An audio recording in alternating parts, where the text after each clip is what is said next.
أعوذ بالله من الشيطان الرجيم. بسم الله الرحمن الرحيم.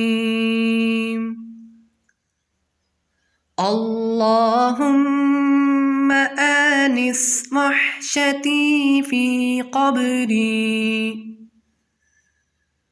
اللهم ارحمني بالقرآن العظيم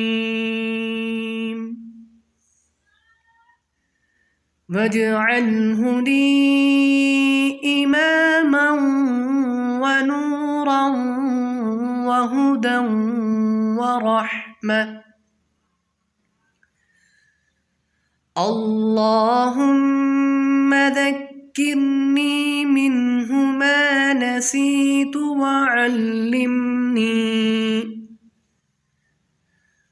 وعلمني منه ما جهلت وارزقني تلاوته آناء الليل وآناء النهار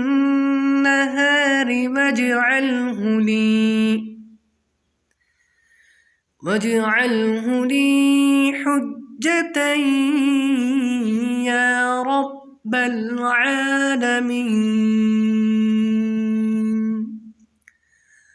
آمين.